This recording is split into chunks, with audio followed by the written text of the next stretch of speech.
than what we've heard previously. We've heard from a number of the earlier lecturers what I think is some beautiful theory that has a lot of generality. My lectures, I decided to sort of focus on some concrete questions, as concrete as I could make them, focusing on specific systems and really emphasizing what can you calculate?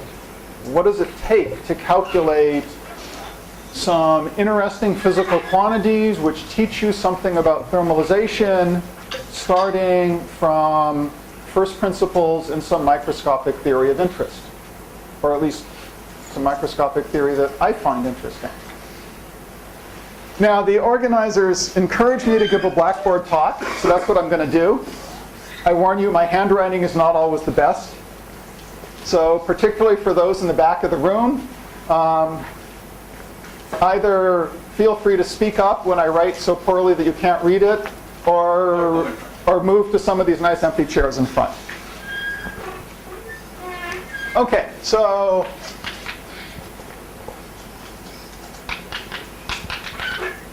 I want to talk about calculating non-equilibrium response in several different settings from first principles.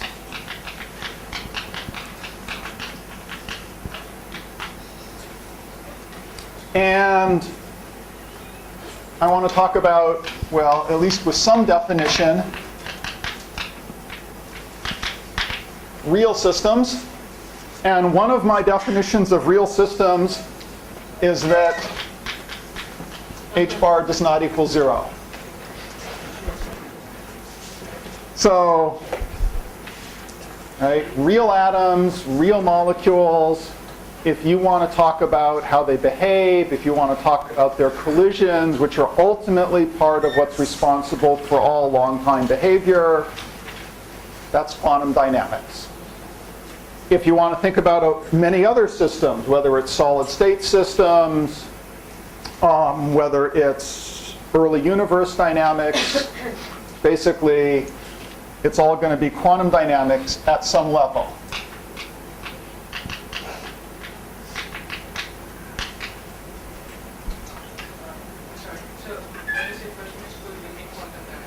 Yes.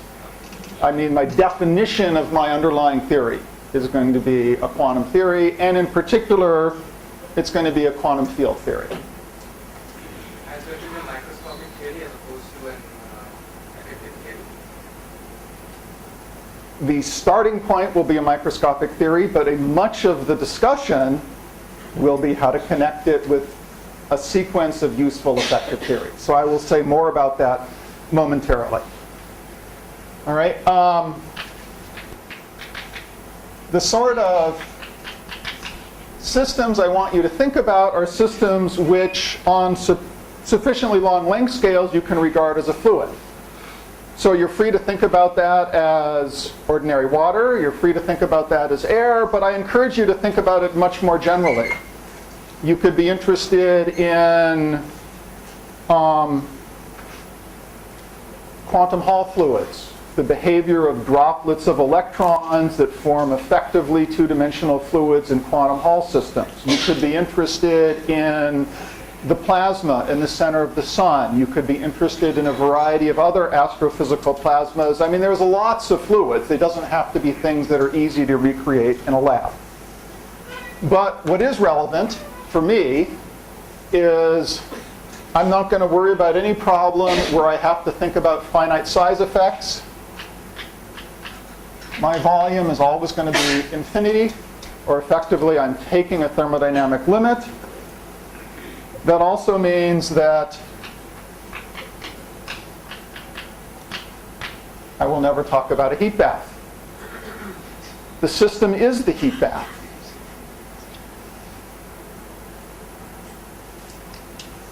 Okay, and I will use my theorist prerogative to choose a particular system that describes a fluid that happens both to be interesting and to be, in some limited sense, tractable. So by that standard, actually talking about water is too hard for me. Anything that involves actual molecules, molecular collisions are complicated. You have all these vibrational degrees of freedom, rotational degrees of freedom, some first principle description. You have to know everything there is to know about how molecules or atoms scatter. That's hard. So I'm going to choose to look at systems where I actually do have complete understanding of scattering processes at a microscopic level. And so I'll just choose to look at systems that don't involve real atoms and molecules. Now, I want to emphasize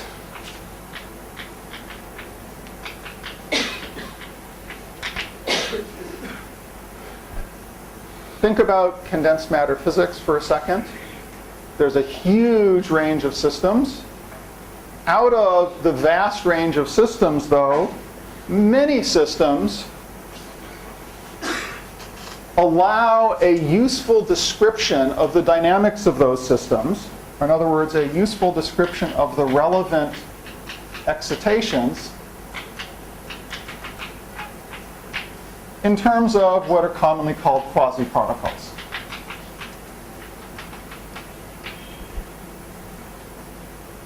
And I'm hoping that most of you have heard at least various examples of this, because there's many. We could be talking about phonons in a crystal. We could be talking about phonons and protons in something like liquid helium. We could be talking about dressed electrons and holes in a semiconductor. We could be talking about spin waves, or if you want to use quantum language, magnons in some spin system. We could be talking about plasmons. These are all examples of fine quasi-particles. If you happen to like thinking about particle physics, you're equally free to think about W and Z bosons, mu leptons, the recently discovered Higgs particle. All of these are also, properly speaking, quasi-particles. Is that because they are unstable? Yes. But it's more than just that.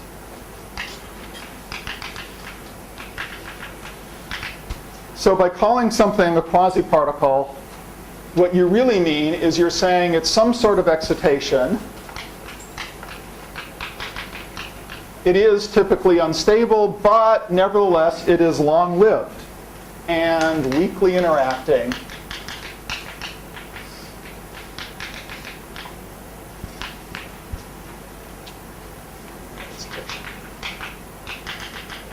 So it acts like a particle. It can move from here to there, it carries energy, it carries momentum, but it may not live forever. It can scatter, but in some appropriate sense, it's weakly interacting. Now, what does this mean? What does it mean to be long-lived? It's got to be long-lived compared to something. So it'll have some lifetime, and the appropriate thing to compare it to is, well, going back to basic quantum mechanics, the time scale associated with its energy. Yes, sir, may I ask one question? Quasi-particle interaction, they can inherit harder particle. They can, Inherit the harder quasi-particle in the condensed-matter physics of quantum periodicity as the elementary expectations of the quasi-particle. And these quasi-particles are the long-lived, directly Yes. the excitation. As they harder inherit of a particle. Because let me come back to that. Okay? Do you need the meet interaction for treatment, or is that something fundamental? Because I guess if you write down W and Z, you mean... This will be very clear. I mean, the short answer is yes, but this will be very clear for what I want to talk about in just a minute. So clearly there are cases where this will not be true. and then a different discussion is appropriate. And, well, let me preview. Today, I want to focus on systems where this is true. You do have a good quasi-particle description. Tomorrow, I want to focus on certain instructive systems where you do not. Okay, but the nicer systems, in some sense, are systems where you do have a quasi-particle description. All right, saying that it's long-lived is a condition like that. I can turn it around, exactly the same information content, just with different words, is to say, look at the decay rate or the inverse lifetime. By calling it a good quasi-particle, you're saying that that decay rate is small compared to the energy. In the words that I just used, you can already tell that I'm not very good about keeping h bars in the right place. So is it a rate or is it an energy? Well, there's really a factor of h bar that converts them.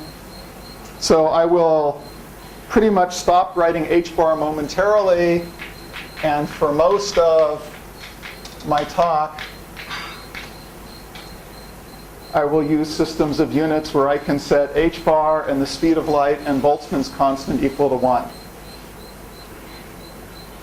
So that means temperatures are the same as energies.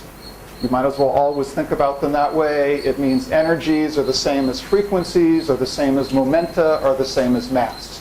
Yes? It is said that we don't have a feedback, right? So do we ever need KB Boltzmann constant? We will.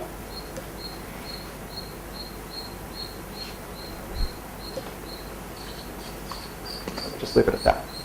Okay, these conditions ought to look very familiar to you. Go back to elementary physics, go back to masses on springs, or lots of other systems where you measure some sort of response as a function of some sort of driving frequency or energy. And in a vast array of systems, you see a peak, which is a resonance. And by saying it's a long-lived resonance, you're saying precisely the same thing I said here, that the width of the resonance is small compared to its characteristic energy. Okay, so quasi-particles are really just another name for saying you have excitations which act like long-lived resonances. Saying it's weakly interacting is saying something about how it scatters.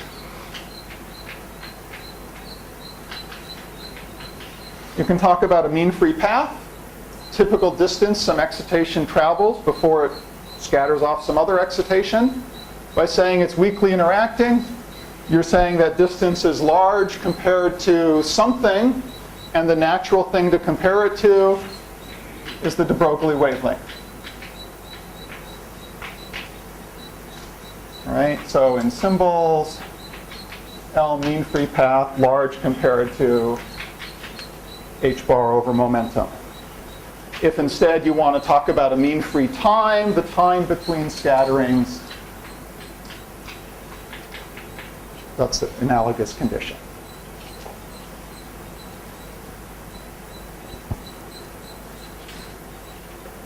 Okay, so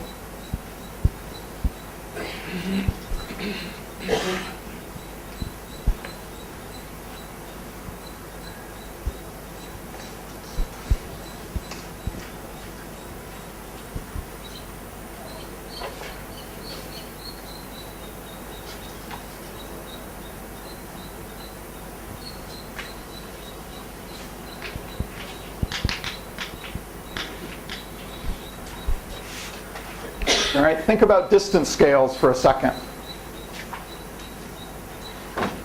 Suppose I've got some system where I can think of it as a whole bunch of excitations running around. Those excitations have some characteristic wavelength. And that will typically be the shortest relevant length scale that's important in the problem. By saying that you have good quasi-particles, you're saying there's some other length scale, the mean free path, that's much longer. If this giant collection of lots and lots of excitations is ultimately acting like a fluid, you're saying that on some sort of distance scales out here, we should be able to describe it using hydrodynamics. We should be able to write down hydrodynamic equations. It will involve parameters like viscosity that ultimately reflect the microscopic properties of the system. And the challenge I basically want to talk about is how to go from some microscopic theory to an evaluation of the parameters, the transport coefficients like viscosity, that appear in that hydrodynamic description. How does the hydrodynamic scale compare to the mean free path? Well, so when is hydrodynamics valid? The part of the condition is simply that you better be looking at distance scales large compared to a typical mean free path. You're describing the system in terms of average quantities that involve a notion of some fluid cell with some well-defined local fluid velocity. You're certainly not tracking individual excitations and saying, how did they scatter? So any discussion of hydrodynamics, I better be talking about distance scales that are large compared to the relevant mean free path. In systems with a good quasi-particle description, I'll get back in just a second, what I try to emphasize is I have a large separation between these scales. So I have some microscopic theory,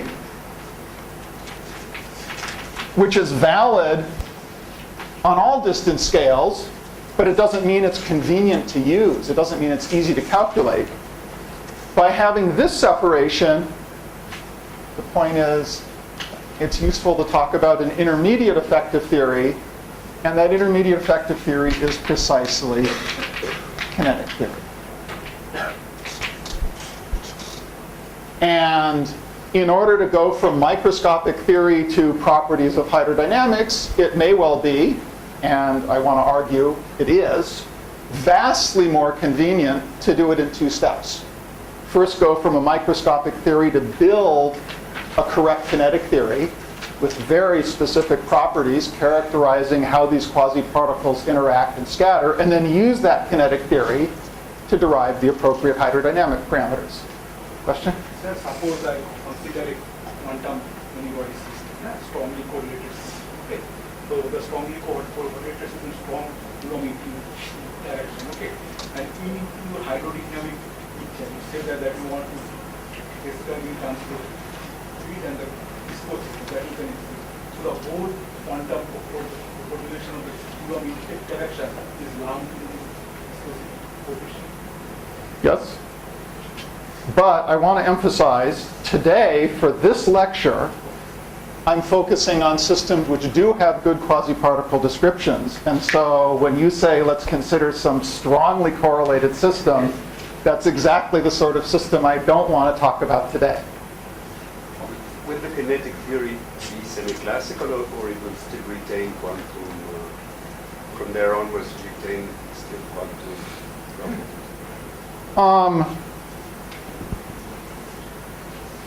Sort of depends what you mean by retain. I think it'll be obvious in a second. It has quantum input because it has scattering rates. Yeah. But Other than that, by saying that this is true, well, right here. So I have to do a good job tracking what my excitations are doing over distances that are very large compared to the de Broglie wavelengths.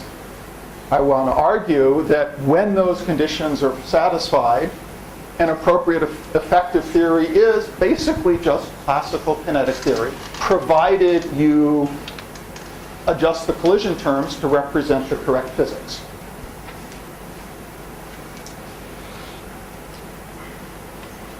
Okay, even though I've already said it, I want to write it up here because it's important.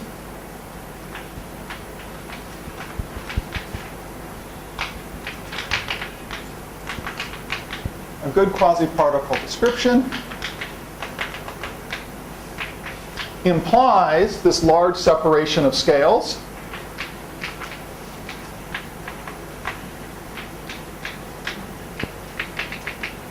And I'm arguing implies that the appropriate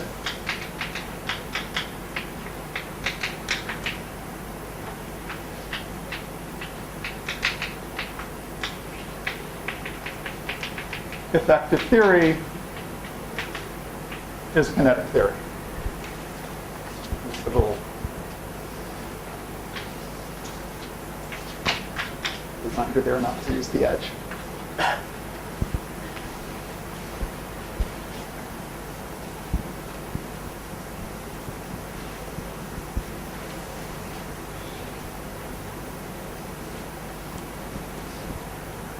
So kinetic theory, I know, was briefly mentioned earlier, but nobody has spent much time talking about it.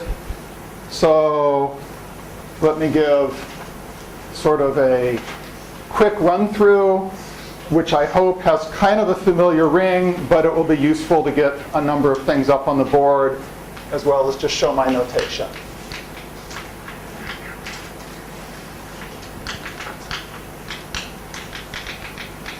All right, so kinetic theory is all built around the notion of saying, I want to track the distribution in phase space of whatever the relevant excitations are. So I'm not trying to track excitations individually, but I imagine little cells in phase space. I count how many excitations are in each cell. I build the distribution, and we want to understand its time dependence. This is a single particle phase space, or this is the phase space for the whole system? This is a phase space of the relevant quasi-particle excitations. Of each one individually, or? No, the collection. Okay. And there may well be quasi-particles of different types. So I may need some species label. So I'll put some extra little label up here. It's the species. That's just a detail. Minor point, I'll have 4 vectors momentarily. I'll have 3 vectors. So little wiggles underneath is just a reminder it's a 3 vector. All right. I do want to emphasize at this sort of motivational scale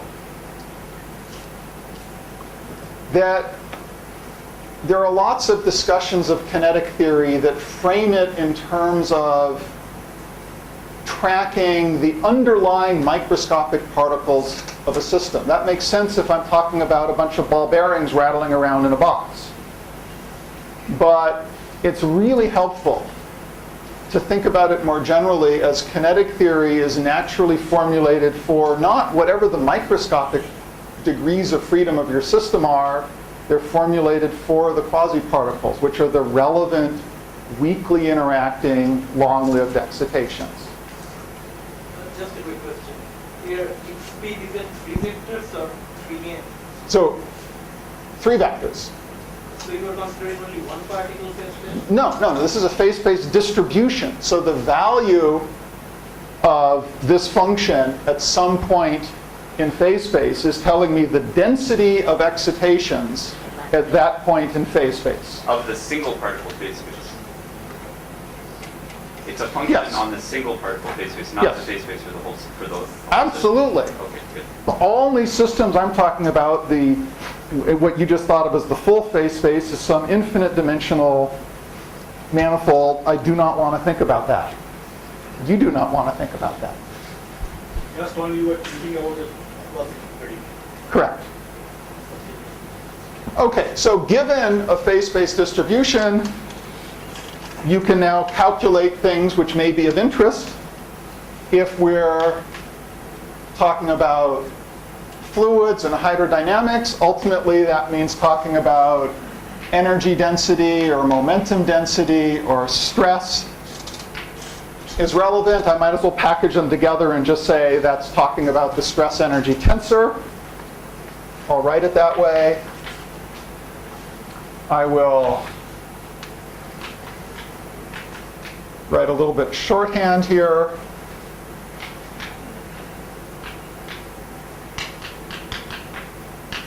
There's multiple species I sum over it. And in writing this, first of all, I've switched to introducing 4 vectors for space-time positions. That just means there's less to write. I'm also introducing 4 vectors for space-time momenta. So I simply glue some time component onto the spatial momentum, where that time component up to a factor of c, which is set to 1, is simply the energy of your quasi-particle. So by saying you have a quasi-particle description, you have to have an answer to the question, what is the energy of a quasi-particle that's carrying a given amount of momentum? So I'm going to have lots of formulas that involve 4 vectors. In those 4 vectors, there's a time component, but that time component just is fixed by your knowledge of what is the dispersion relation of your quasi-particles. Which we're not taking to be relativistic. Which may or may not be relativistic. We'll typically have corrections due to the basically medium properties. And beyond that, I just introduced a little shorthand notation.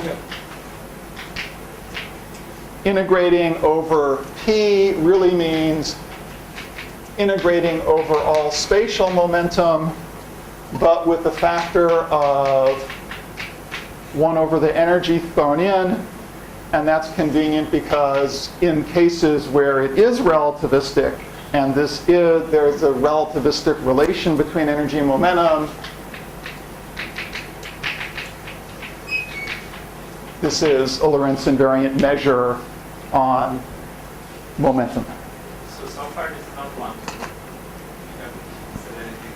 Correct. Correct. Okay, and let me just mention, if you look at this, if you haven't seen this before, it may look a little peculiar. So, for example, the T00 is energy density. So now you see, if I set both mu and nu equal to 0, 2 factors of P0, what's that doing there? Well, one of them just got canceled is hidden in the measure. So in the end, this is nothing but simply saying, integrate d3p of your distribution function weighted by 1 factor of the energy of the quasi-particle.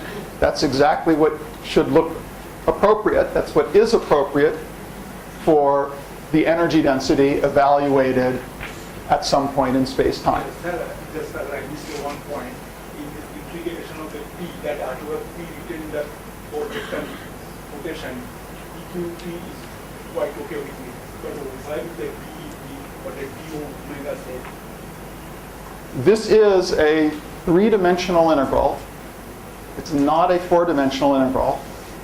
But if you want, well, okay. You could equally well write this as d4p multiplied by a delta function setting I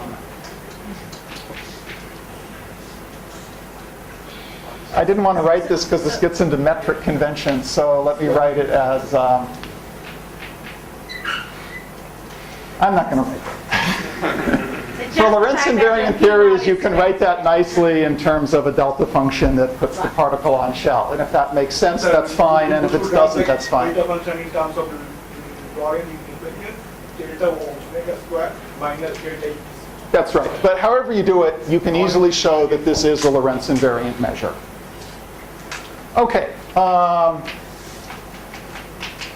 We'll often be interested not only in a energy momentum or stress energy tensor, but also in a current, which you could think of as an electromagnetic current, whose time component gives you the charge density and spatial components gives you the electromagnetic sort of ordinary current density.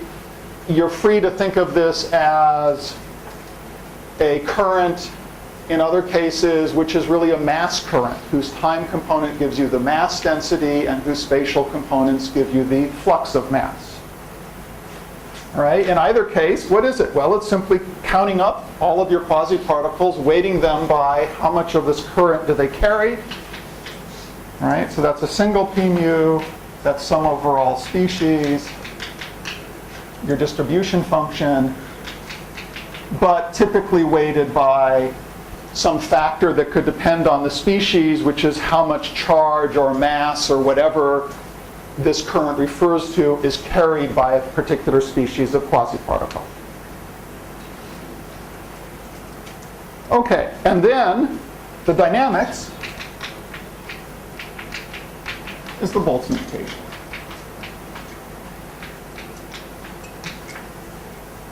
Which I can write as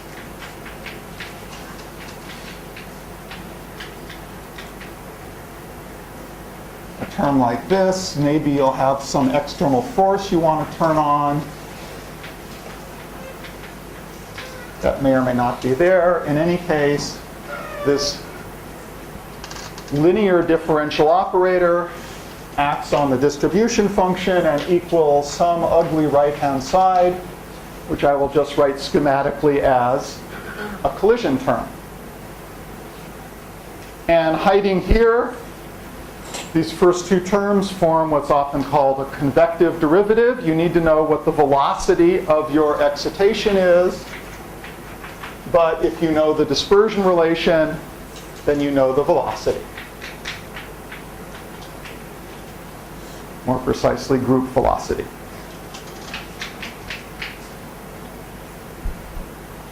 And just so I don't have to write it out again later, let me just give a name to that differential operator. For no particularly good reason, I'll call it script K. This collision term involves two particles. It typically will. And so let me write that. Are you assuming that you factorize the density for a two particle into, or I'm assuming that I have a description of the system that is accurate in its appropriate domain of validity that only involves the single particle distribution function. Right? So this is, like any effective theory, an approximation. There will ultimately be corrections, but the key point is that those corrections all involve ratios of what define your separation of scale. So I already assumed I have that large scale separation, so I'm saying I'm happy to neglect relative corrections suppressed by powers of that scale, that ratio of scales. Could you say again what scene was? What? Scenes? Oh, that's right, coming right next.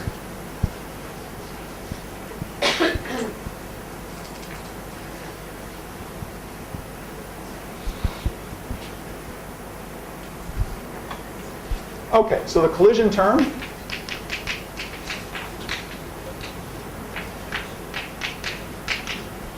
All right, there's nothing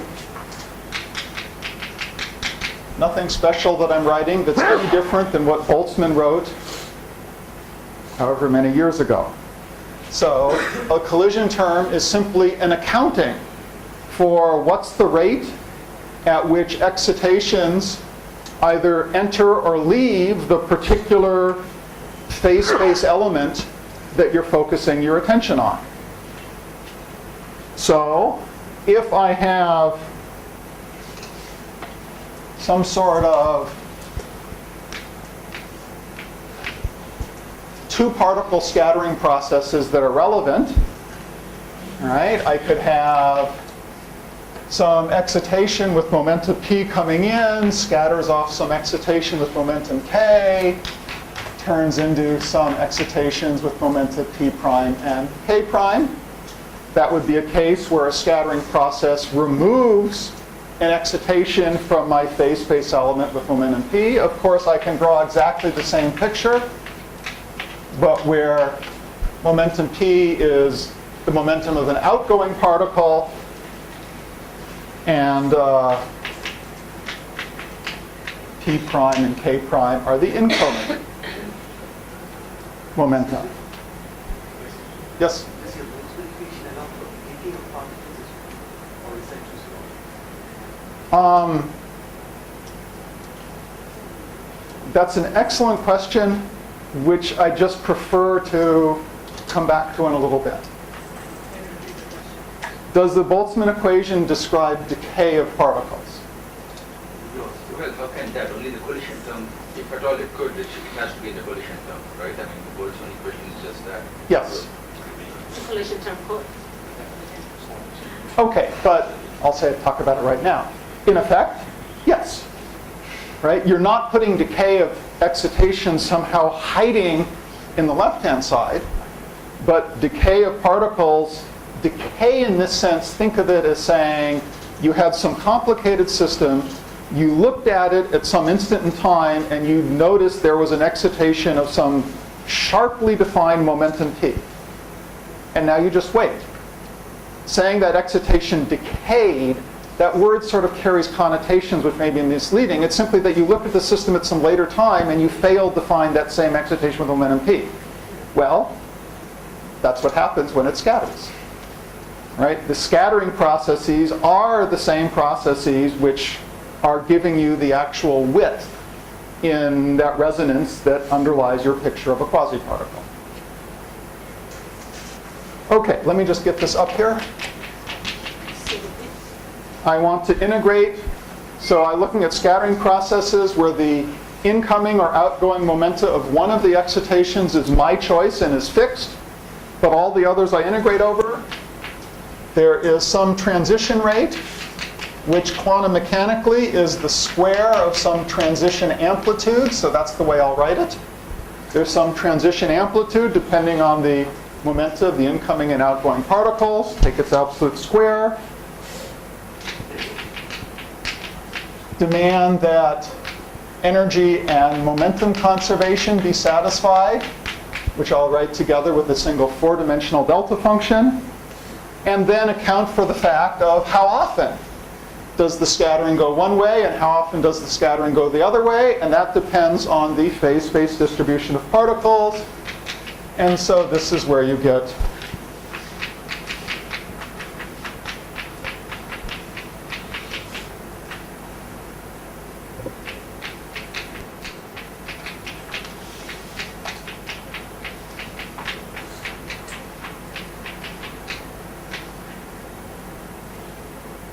good. And here I have gotten sloppier with my notation. F sub p just means the distribution function evaluated with momentum p, and everything is evaluated at just some single space-time location. So the whole collision term is local in space-time. That's important. Well, so we're talking about underlying quantum dynamics, and that means your excitations are either going to be, well, ignoring certain two-dimensional cases of anyons, your excitations will either be bosons or fermions. So the plus or minus is just to distinguish, do you have Bose statistics or do you have Fermi statistics? And I'll always put Bose on top of Fermi. All right, that's it. If, and it's a big if, I want to emphasize it, this is it, if the only relevant scattering processes are those in which two incoming particles scatter into two outgoing particles, or what I will abbreviate as 2-to-2 scattering.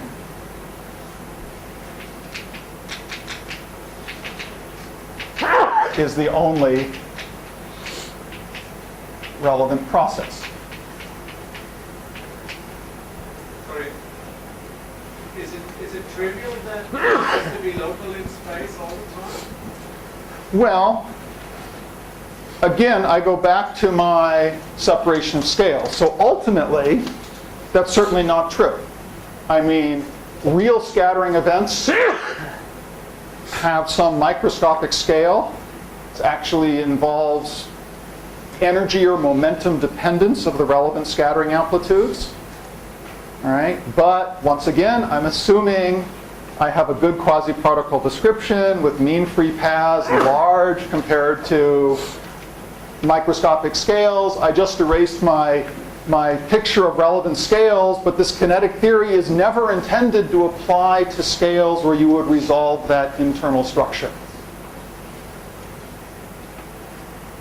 And the quasi-particle identity is retained throughout. There's no disappearance of the, like, quasi-particle cannot decay into broader. So your quasi-particle picture is, because essentially that's the right, like Can you have 1 to 0 scattering yeah, or something? right. That's, I guess. These are great questions which actually anticipate some things that are going to come up later.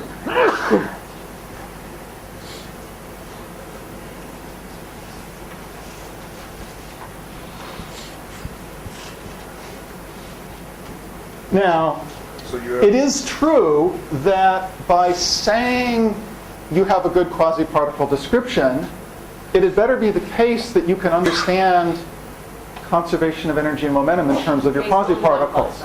So it can't be the case that, that in this description, a quasi-particle just disappears, poof, because then you just destroyed energy. So in other words, you have to be describing the process that's actually causing it to do something. And one way or another, that has to go into correctly constructing a collision term, which may well be a little more general than what I have on the board. So here, quasi-particle of one species only interacts with the same species. Oh, no. Okay, so I could be dressing everything with species labels, and so it just got erased, which was unfortunate, but the collision term is specific for some species. Well, let me call it species A. The collision process could involve, species A, species B, species C, species D, and I could go dress this up A, B, C, D. Sum over all the species. And then sums over B, C, and D. Mostly, I'll just drop species labels just because once you understand that, you always can figure out what I'm Because once you write this would kind of tell you that species can get converted from one to the other. Absolutely. So let me just do it more carefully once. That's not where So, and here you already made the assumption of independence of the ongoing particles, and you will keep it. Yes. Which is already implicit in the short, in the long. It's implicit in saying I'm using that scale separation, and that is characterizing the size of effects I'm willing to neglect. But more formally, that was implicit in saying let's formulate the best effective theory we can that only involves the one particle phase space distribution. Okay, that's a Boltzmann equation in some moderately general form.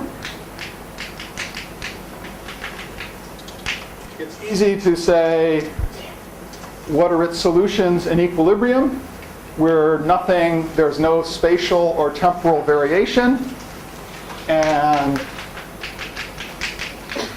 an equilibrium distribution, well, doesn't depend on space or time, it just depends on momentum.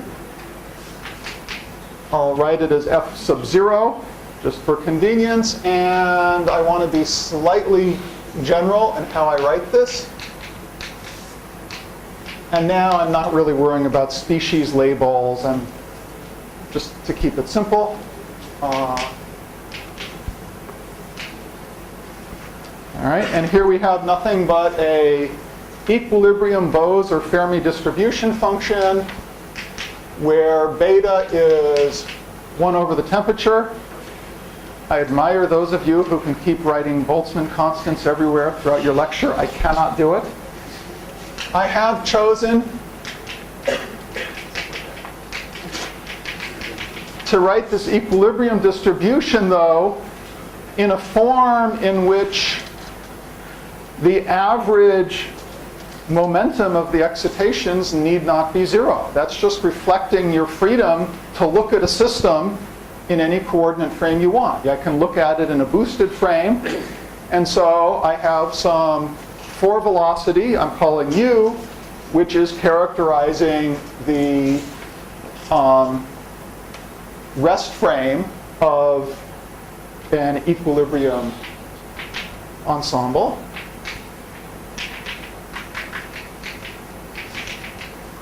I may well have a chemical potential, and there it is. So, except perhaps for allowing an arbitrary fore velocity, this should look familiar. If we were looking at it in the rest frame, this fore velocity would have a time component and nothing else, so this would just reduce to the usual e to the minus beta times the energy. Oh, I was trying not to do this, but I just wrote a dot product which reveals my metric convention. So, okay, I'll write it.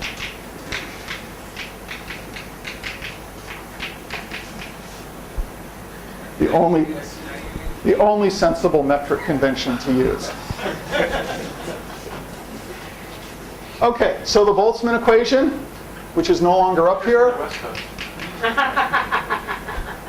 It's the right convention. So the Boltzmann equation has a left-hand side, which is the convective derivative stuff, and a right-hand side. And this distribution has no dependence on space or time, so trivially the left-hand side vanishes if there's no external force.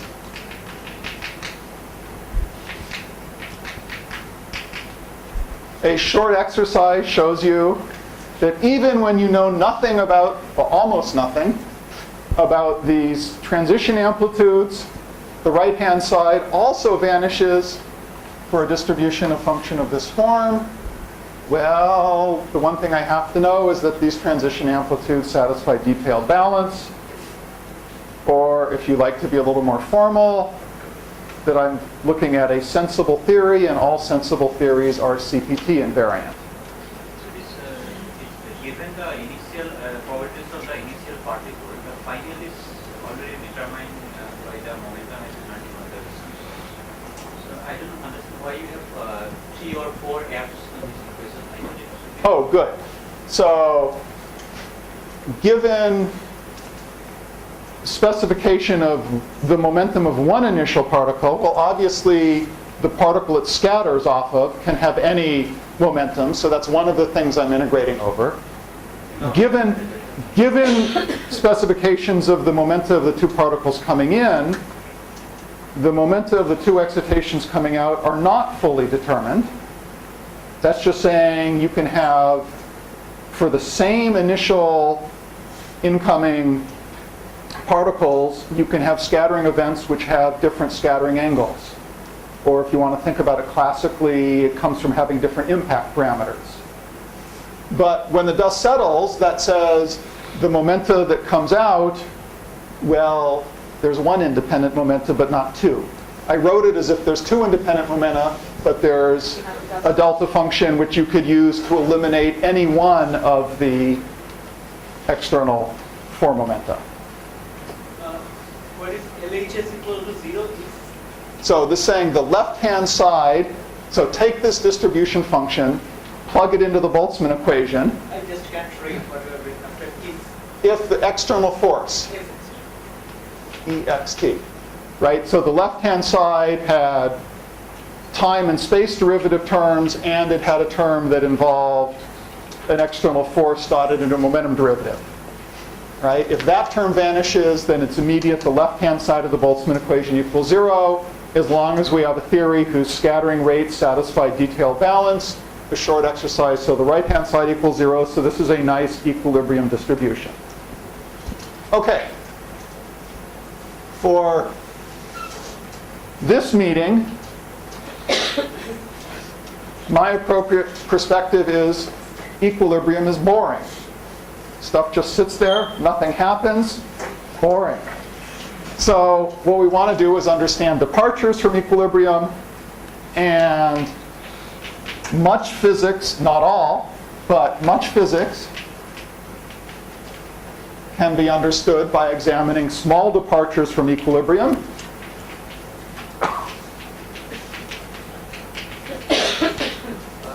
Right, so it's completely standard to say, let's look at a situation where the distribution function differs from equilibrium by some amount that I can regard as small, and let's linearize the Boltzmann equation in that departure from equilibrium. Are you saying that RHS is zero independently of the, just by looking at the terms here of C of F?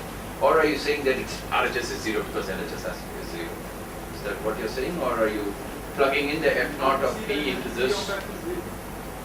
So I'm saying plug for any choice of these parameters, but notice these parameters, there's no space dependence here. You get to choose the temperature, the flow velocity, the chemical potential once, but it's the same everywhere. Take this form of the distribution function, which completely specifies its dependence on momentum, stuff it in over here. I haven't told you anything about these scattering amplitudes. They could be horribly complicated. Nevertheless, I claim the result is zero. And to see that, well, you have to know the little bit which says the rate for reactions going forward is related to the rate for reactions going backwards. So ultimately, for an equilibrium distribution function, the part of the integral that you get from these terms exactly cancels the part from that here. And it's a short exercise. Question, before you go beyond equilibrium. I was then wondering that if you have a system with a gauge symmetry, and I was worried, okay, you could gauge fix, but then there might be constraints on the, and so then... Bring that up in a little bit, because I'm going to be talking about gauge theories, even though I'm not going to talk about gauge fixing. So this collision term would be very easy to incorporate the decay by having a 1 to 2 particle scattering, right? Or isn't it so easy? Like I emphasized to Bobel, you've got to be correctly representing where energy and momentum is going, as well as any other conserved quantities. But there is a core of truth to what you're saying, which is going to come up, assuming we don't run out of time. Okay, linearize.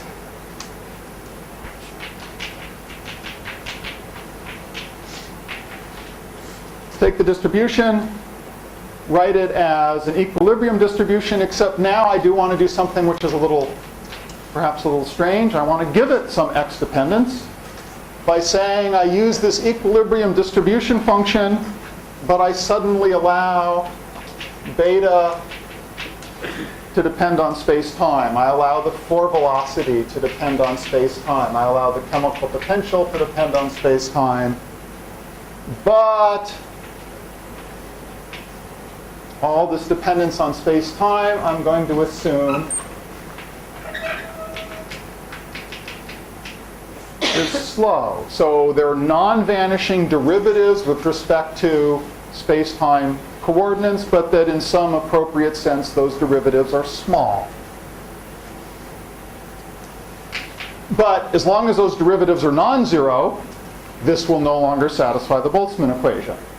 So add a correction which will represent what you have to add to fix it up, and it just happens to be convenient to write that correction in this form where I just factored out a factor of the equilibrium distribution times 1 plus or minus itself. That just makes later results convenient. I introduce some function I'm calling capital phi, which is describing the departure from equilibrium, or more precisely from local equilibrium. Local equilibrium is just a buzzword saying that the distribution function looks just like this at any particular value of x, but that these parameters can vary from point to point in space-time. And phi does not depend on time? Yes. So x here, everywhere, is a space-time vector, just so I don't have to write so many arguments. So just maybe this doesn't make much sense, but this reference velocity of your referential, which you included as a freedom, when you do the departures in two different places, the referential will have the same speed in different places, or it could be locally? No. So you can say, let's choose some velocity field, u, which describes some flow you're interested in. So that could be describing velocity that's moving this way over there and this way over here. And, I mean, sort of previewing, but it seems natural to do it. If I want to talk about extracting, ultimately, hydrodynamic transport coefficients, one of the things I want to talk about is shear viscosity. And that's exactly what you have to do. Shear viscosity is telling you about response of the system to a shear in this flow field.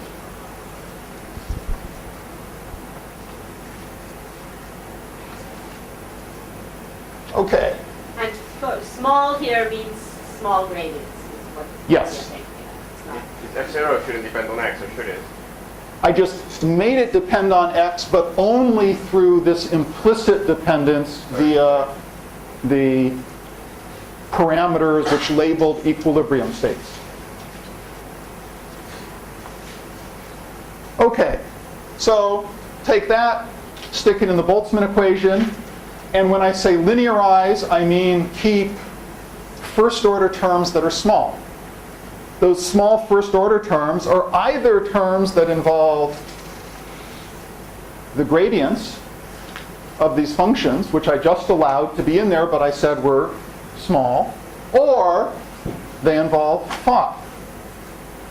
But terms which involve, say, a gradient of any one of these things times phi are now second order in small quantities, and so those I won't keep.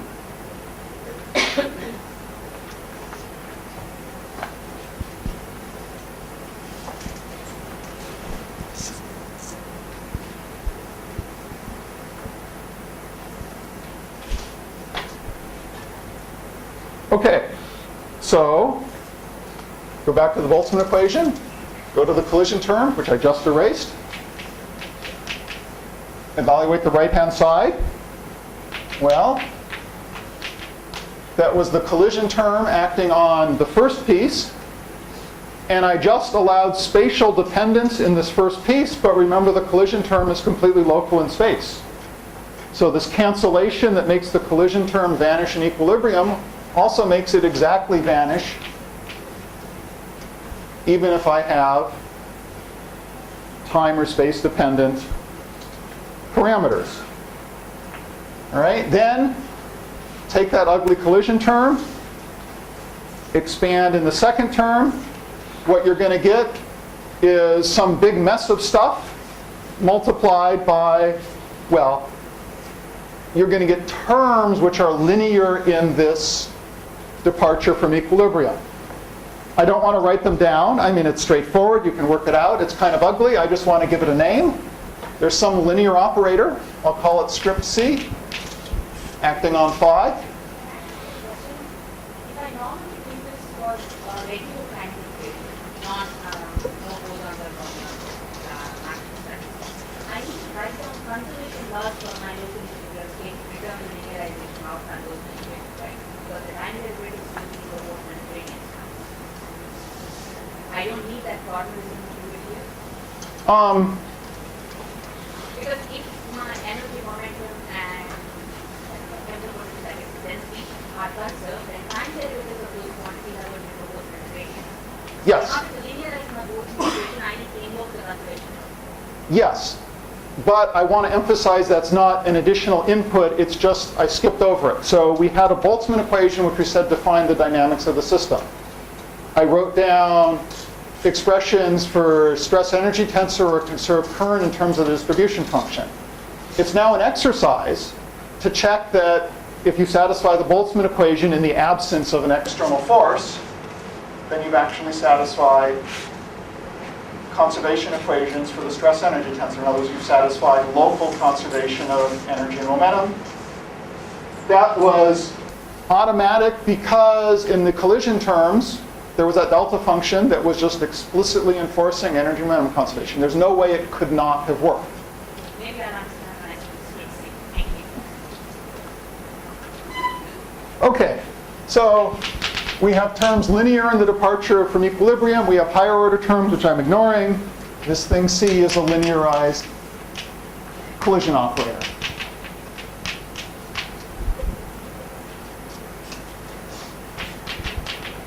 All right, the left-hand side, that's what involves space-time derivatives. Those space-time derivatives can act on any one of these parameters, and they're now going to give non-zero terms. Those space-time derivatives could also act on this term, but that will now give me stuff which will be second order in small quantities. So if I'm linearizing the equation, the only thing I have to keep track of is space-time derivatives acting on the first term. And so that will give me what I call, for shorthand, my differential operator K acting on F naught, plus higher order stuff which I ignore.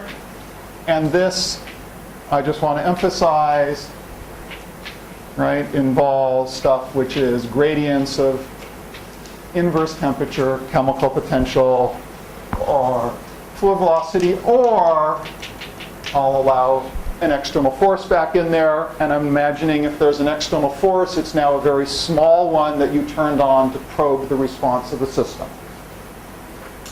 All right, and whatever this is, it doesn't involve this function which characterizes the departure from equilibrium, so the result is just something you can work out. And I'll just call it some source function. So what comes out of this is just some linear equation, S equals minus C phi. So pretty easy to solve. Phi equals the inverse of the linearized collision operator on S. Why can't you have the derivative acting on phi? The terms, so the only place I get derivatives acting on phi is when the left-hand side acts on this stuff, and by assumption, all space-time variation is slow. So terms which involve phi but don't involve space-time derivatives are first order in small quantities. Terms that involve phi and a space-time, we're doing a linearization. We had to have a linear equation come out of it. This is it. Of course, our linearized collision operator is some pretty nasty linear integral operator. Inverting it may not be the easiest thing, but that's a detail. Do you always know that not able? Well, I could give a technical answer, but let me emphasize a physical answer. Right? If you're asking a sensible question, this has to give a sensible answer. So, But there is a question about uniqueness, right? well, so as a linear operator, Yeah. in fact, it is not invertible. There are zero modes. But you know you can have perfectly nice solutions to linear equations even when your operator is not invertible, as long as the source is orthogonal to the zero modes. Now there is a question of non-uniqueness. I wasn't really going to go into that. That's directly tied up to saying when you're describing small departures from equilibrium, what do you take as your reference state? So I could make an infinitesimal change in the parameters of my reference state and describe exactly the same physics. Your freedom to make that infinitesimal change is precisely the zero modes of the linearized collision operator. Yeah. Right, so this is where issues of do you like Eckhart frame, do you like Landau-Lifshitz frame come in. But that's a detail. Okay, we still haven't gotten to anything specific. This is the preview. All right, but if I have a linearized departure from equilibrium, I can plug it into my formulas for stress energy tensor or the current J. Obviously, the first term is going to give me a local equilibrium term, and then knowledge of this departure from equilibrium will let me calculate a correction to it. And there it is. And I could write a similar thing for J. So Let me not do all cases. Suppose I chose, I can now, use this framework to describe a whole bunch of different problems. Let me just pick one. Let me choose a spatially dependent velocity field so that it actually has a non-zero shear. Let me suppose it describes incompressible flow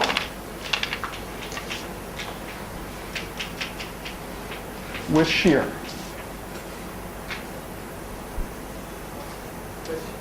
Yes? So, why are you keeping terms in the streaming news which is like, which involve slow variations in the betas? Because if you have the peak and you have the equilibrium, but first order gradient of beta, gradient of u, gradient of u, terms like those, why aren't those also not Let me urge you to just think of this at a high level, right? We're simply describing the state of our system doing linearized perturbation theory, right? There was the 0th order term, and we just calculated the 1st order term. So any physical quantity you ask about, you should now have the 0th order contribution plus the small 1st order correction. But And that's all not has the spatial variation in it. Yes, So that first order depends on x. correct. And all of these depend on X dependence everywhere. Okay, so let me just apply this to a case where I put spatial variation in the 4-velocity field. I am free to say that there's no variations in inverse temperature or chemical potential and no external force. So saying I have incompressible I want to write this thing. All right, saying I have a shear in the flow says that if I take the gradient of the spatial vector field, that this thing has a traceless symmetric piece. That's called the shear tensor. Or equivalently, I can just write it out explicitly by taking specifically the symmetric part of it, there it is, and subtracting a trace term.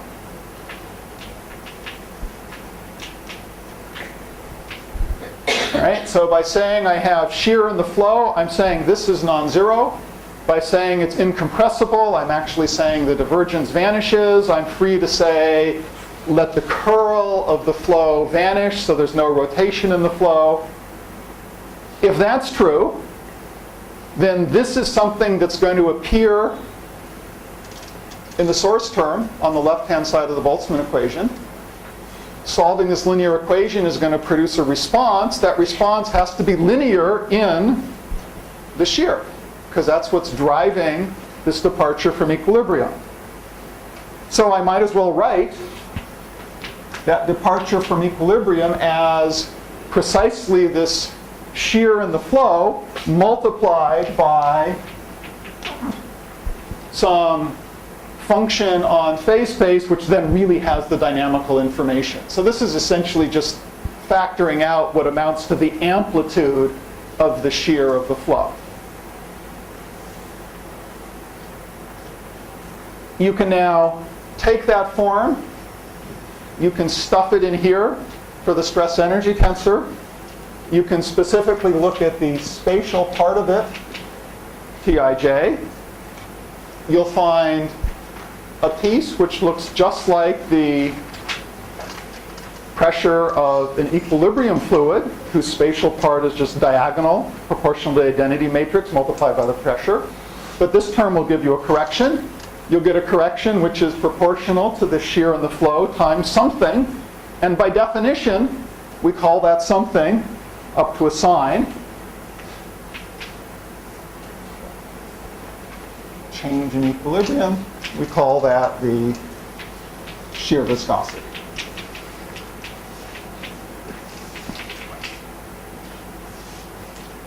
Is it related to the bulk modulus? No.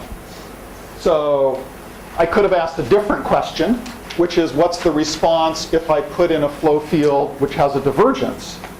then I'd get a different response, and that coefficient we call the bulk viscosity. Sorry, elementary question.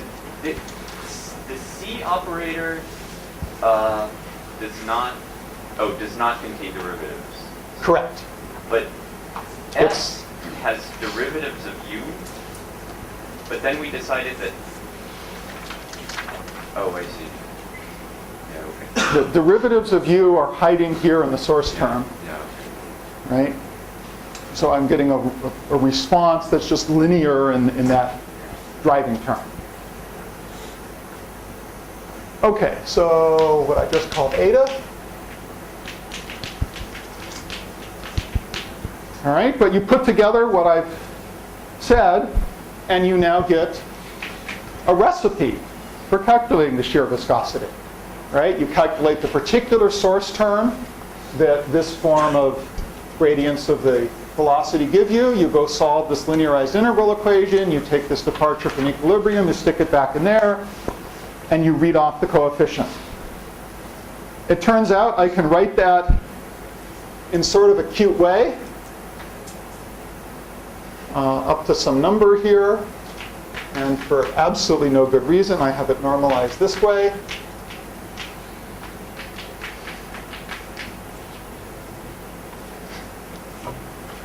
So this correction to the stress tensor that's linear in phi, all I'm saying is I write phi as this shear tensor times something else.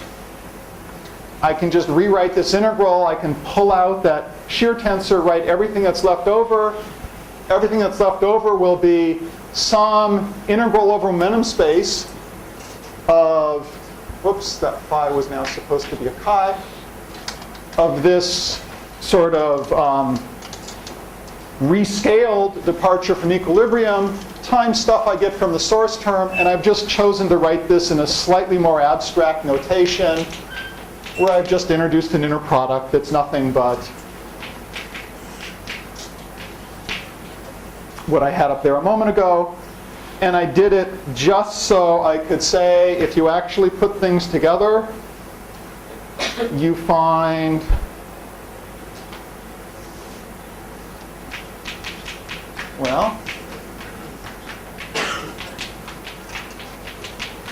that what you're really doing is calculating a diagonal matrix element of this linearized, of the inverse of this linearized collision operator. What's your I? So the I is whatever you get by evaluating this source term and then factoring out this shear of the flow. So just think of it as explicitly known simple stuff. So your I is basically that negative C inverse S, is it? No, I is the simple stuff. It's literally just S, but now S with the shear factored out just the same way I did for phi. Maybe I should just write that here. So S is Ij times that shear tensor. If you prefer, what are we doing here? The linearized collision operator acts on functions which you could decompose in angular momentum. All we're really doing here is taking a matrix element in what amounts to the L equals 2 subspace of that inverse collision operator. All right, I want to mention one thing, just because I think it's sort of cute. So you can look at any number of books which talk about kinetic theory. They basically just recap what I do. If you look at historic books, then they get a point saying, this is hard. We don't really know how to invert this linear operator, so we're going to cheat. We're going to evaluate a first couple of moments. We'll demand that a few moments of this linear equation are satisfied. This is all stuff that was done before there were decent computers. There's no excuse for not properly solving a linear equation anymore.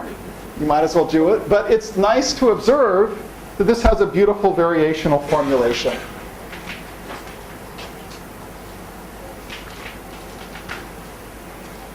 So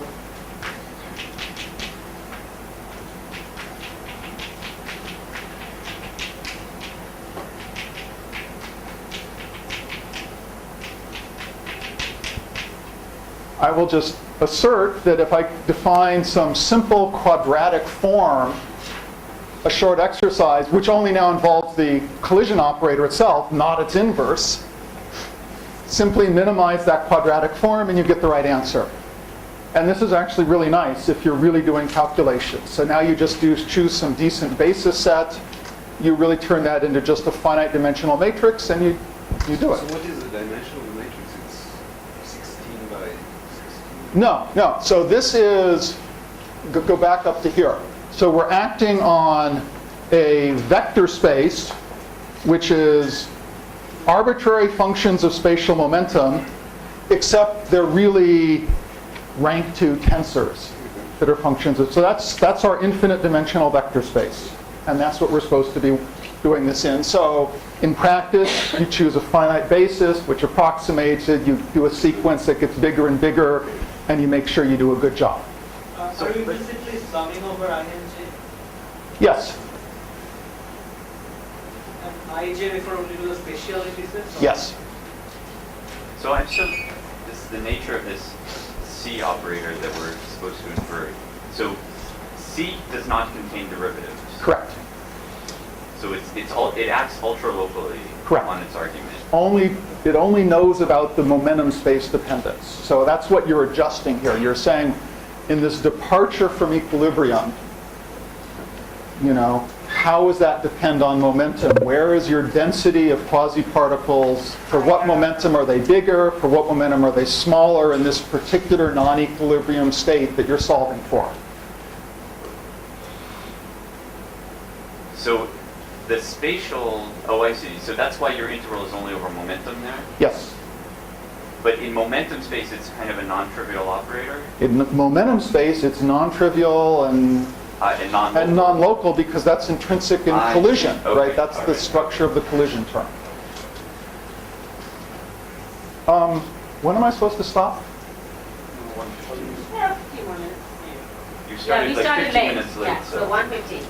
Okay. All right. So I won't make more digressions about problems where you can localize it in momentum space. I finally get to an actual application. This is all still general. Any system that has a good quasi-particle description. That's the only thing I really wanted to focus on initially. I now want to choose a very concrete application. I want to pick a theory. I want it to be what is in some sense the simplest microscopic theory that has a good quasi-particle description, that describes on very long distance and long time something that you can think of as a neutral fluid that will have a nice hydrodynamic description. I want it to be a theory where I have some chance of doing calculations. And I claim that a nice answer to this criteria may not be what first occurs to you. I want to claim that the nicest theory that illustrates everything I've talked about is hot QCD. Take honest-to-God quantum chromodynamics, describes quarks and gluons, describes all the physics of their binding into hadrons, but think about this theory at very high temperatures. In quantum chromodynamics, at low temperature, it describes bound states, things we call hadrons. At high temperature, those bound states essentially dissolve or evaporate, and you have something you could and should think of as a plasma of quarks and gluons. There's some characteristic temperature where you go from one description to the other. That's essentially what's also called the scale lambda QCD. If you want to put a number on it, it's about 160 MeV, which you're free to convert into Kelvin if it makes you feel better about it. But you might as well just think of it as a high temperature 160 MeV. What's the temperature in this room? 25 little MeV. In MeV or? 1/40th of an electron volt. Right. Everybody should remember that. Okay. So I want to assume you are responsible for That my temperature is large compared to this deconfinement temperature. Okay, so at these temperatures, you can, as I just said, think of the equilibrium state as a plasma of quarks and gluons. What's important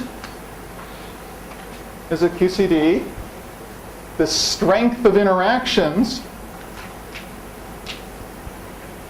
is characterized by some interaction strength. Think of it as being analogous to the fine structure constant in electromagnetism. It's a dimensionless measure of the strength of interactions, but really it depends on the energy scale that you're interested in. So if we're doing high temperature physics, what's relevant is the strength of interactions at a temperature that is very high, by assumption. And the key thing is that interaction strength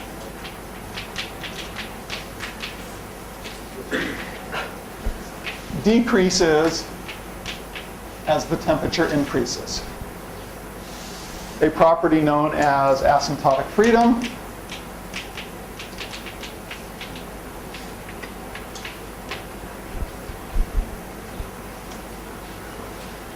For which a few people got a Nobel Prize. Okay, so the whole point of looking at very hot QCD is to say that for sufficiently high temperature, quarks and gluons are weakly interacting. So I have a weakly interacting or weakly coupled plasma. And going back to my initial remarks, that's the same thing as saying I have good quasiparticles. Quarks and gluons are good quasiparticles.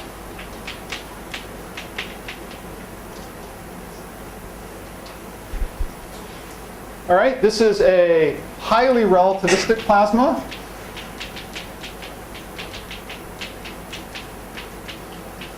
Some of you may not sort of naturally think of that as a good thing that makes the treatment simpler, but it really does.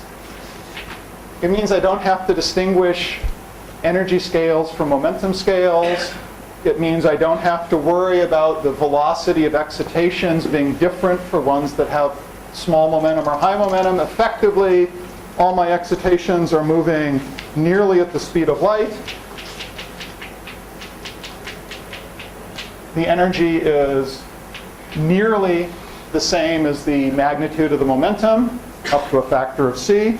That's the same thing as saying it's ultra-relativistic. Typical, so if I look at this system in equilibrium, typical excitations have an energy or a momentum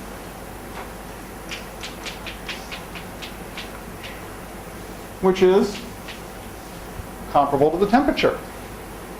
All right? That's just because the equilibrium Bose or Fermi distribution function dies exponentially with a characteristic scale, which is precisely the temperature. So loosely speaking, you should think of those distribution functions as simply cutting off at energy or momentum comparable to the temperature. It's also important here that the relevant quarks have masses which are less than lambda. You need that also for this to be. So for what I just said to be true, yes. Now, of course, if you really want to treat temperatures where one of the flavors of quarks has a mass comparable to the temperature, you're free to do so. But to make things simple, yes, I will assume that some flavors of quarks have masses which are small compared to the temperature, and I will just neglect them. Of course, other flavors of quarks may have masses which are large compared to the temperature, in which case you don't neglect the mass of the quark, you neglect the quark altogether. Right? They have negligible population. You might as well just forget about them and remove them from the theory. All right, and let me note that the number density, right? How many quarks or gluons are present per unit volume? Well, there's only one scale that's relevant. That's basically what I've done by putting myself in this asymptotic regime. That simplifies things. So for these equilibrium questions, that number density just grows like t cubed. Notice that has the right dimensions. Number of particles per unit volume is the same as a cube of a temperature. Right? Of course, that means the energy density is just the product of these, goes like t to the fourth. That's only for quark, right? For gluons, is that same? Equally true. Because the total number of gluons are not necessarily conserved. That's absolutely true. So, But this just comes from, so this is just saying, look at that Bose distribution function. High temperature means the quantum statistics correction is pretty irrelevant. It's just like Boltzmann statistics. And, perhaps I should say this. So because gluons, can come and go, they're not conserved, that means they necessarily never have any chemical potential. They're just at chemical potential equals 0. I didn't talk about chemical potentials of the quarks either. For simplicity, assume their chemical potentials are 0. That means you have the same number of quarks and antiquarks.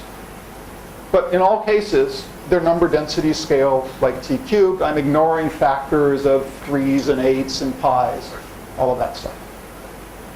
But this is all because it's high temperature, so. Yes. So this is part of the simplicity of being in this ultra-relativistic regime.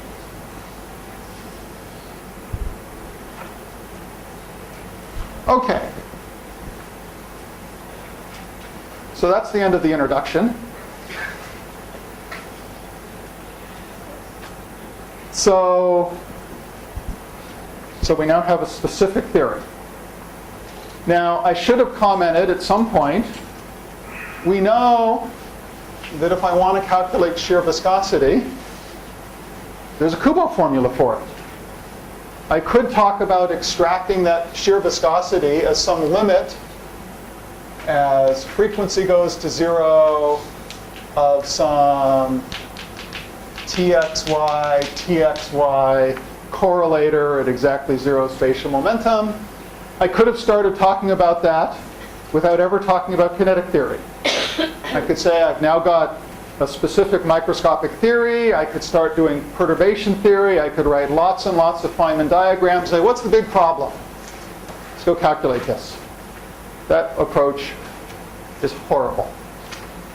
Truly dreadful. And it's easy to understand why. Let's just do one more bit of qualitative physics. Even when you're in this regime. Even in this regime. So even if g squared t is negligible, as small as you want, evaluating this limit of this correlator from Feynman diagrams is really nasty. And why is that? It comes back to just thinking a little bit about what shear viscosity tells you. Shear viscosity tells you something about how fluctuations in momentum relax. Or to just say it differently, it tells you about how momentum is transported in the system you're looking at. So the more efficient it is to transport an excess of momentum density from one region to another region, the larger the shear viscosity is. So in other words, the longer the mean free path is, the larger the shear viscosity is. And you can go back and do a little dimensional analysis, and shear viscosity, roughly speaking, up to dimensionless factors,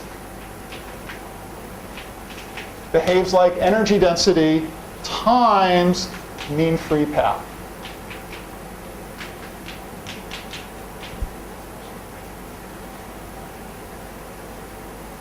But a mean free path inversely depends on scattering rates or scattering cross sections, right? That mean free path, right, is the inverse of some density of scatterers times the cross section times the velocity, which is 1. So in this ultra-relativistic region where quasi-particles are weakly interacting, that means if I think about some Feynman diagram, all you have to know is that every vertex gives you a factor of g. So a diagram that characterizes some scattering amplitude will have a factor of g squared. You square that to get a rate, and that'll be like g to the 4th. And that's what cross-sections depend on. So a mean free path, you'd expect to behave like 1 over g to the 4th, and the point is that's what you expect the viscosity to behave like. So in particular, it'll end up being some pure number, t cubed over g to the 4th, where that really is g to the 4th at the relevant scale. This isn't quite right. There's logarithmic corrections, which I was hoping to say something about, but it's good enough to illustrate the fact that this can't possibly come out of some simple evaluation of a couple of Feynman diagrams. How do you get g squared in the denominator? Right? You can only get there because, in fact, some complicated infinite class of diagrams must ultimately contribute. So you can analyze it that way. Why do we want g squared in the denominator? Because physically, viscosity is proportional to mean free paths, and mean free paths are inversely dependent on scattering rate. So as your quasi-particles get more and more weakly interacting, the fluid that they're ultimately describing has larger and larger viscosity. Now, of course, a hydrodynamic description of that fluid is only valid on length scales that are getting longer and longer because your mean free path is growing. So this resummation of diagrams that would give you the denominator, wouldn't it be also a justification, diagrammatic justification of Boltzmann? Sure. Well, there are ways of doing this that will do just what you said. Now, in practice, you have to decide what degree of masochism you wish to embrace. So, yes, you can do elegant, formal derivations of effective kinetic theory using things similar to the projection operator techniques that were introduced. Equally well, you can build it bottom up. You can simply say, if I understand that my theory has quasi-particles, if I'm able to use the microscopic theory to calculate scattering processes of those quasi-particles, let me simply build by hand a kinetic theory that reproduces the right physics. I claim that that's an equally fine justification.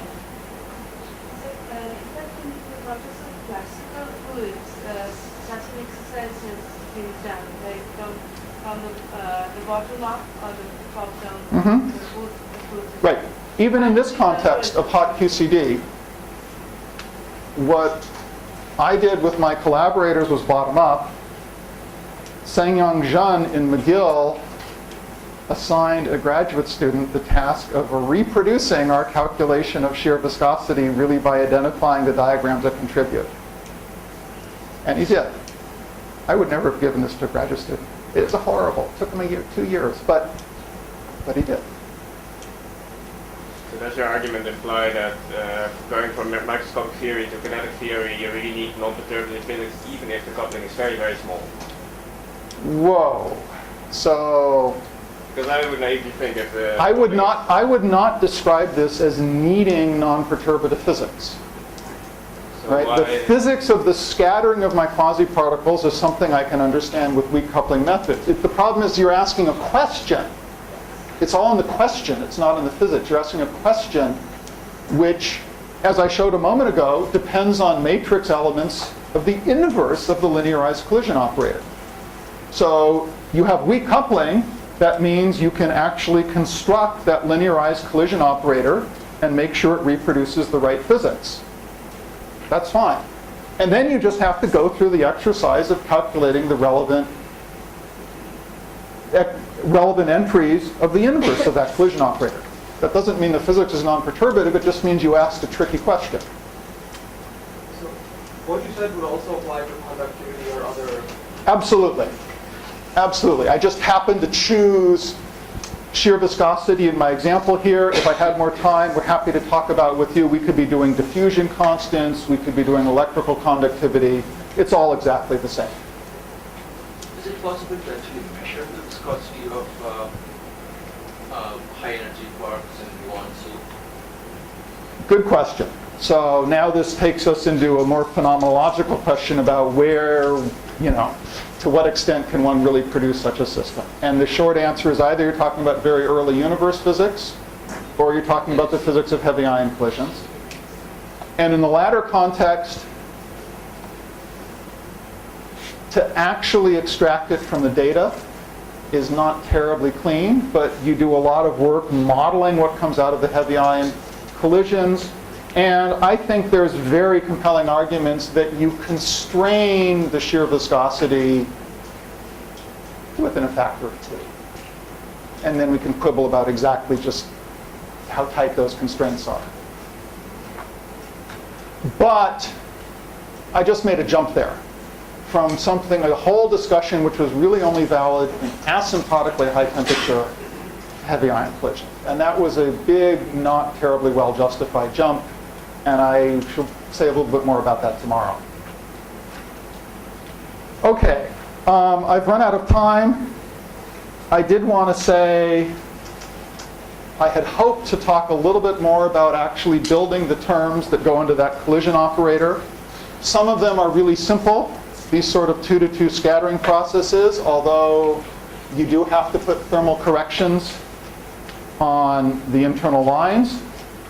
But it's interesting that even to get the viscosity at leading order in the coupling, so it behaves like 1 over g to the 4th, ignoring logarithms, you could imagine saying there's some number here plus corrections that are suppressed by powers of g. Just to get this number correct, turns out you need to do processes which are considerably trickier, which is where some quark or some gluon is running along and it just happens to radiate another gluon.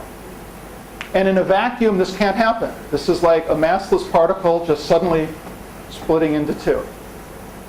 But in a thermal context, it can, basically because you're constantly getting very soft scattering, very small momentum scattering. So you've got some quasi-particle running along.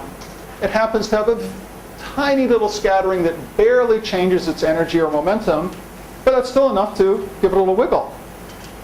That means it was accelerated. That means it can radiate. The resulting angle between these two particles is very small. So this is a really near collinear process. It's interesting quantum mechanics because, in fact, you have to coherently treat lots of soft scatterings. And in this effective theory, coming back to the question, and I'll stop here, you really can represent it by saying, oh, these soft scatterings hardly change the energy or momentum. So in my effective theory, let me just ignore them. In effect, this is a scattering process that takes 1 particle into 2, or it can go backwards. So you actually put these near collinear collision terms into your effective description, and you need them there if you really want to get an answer which is correct to leading order. Okay, sorry to go on so long. I'll stop there.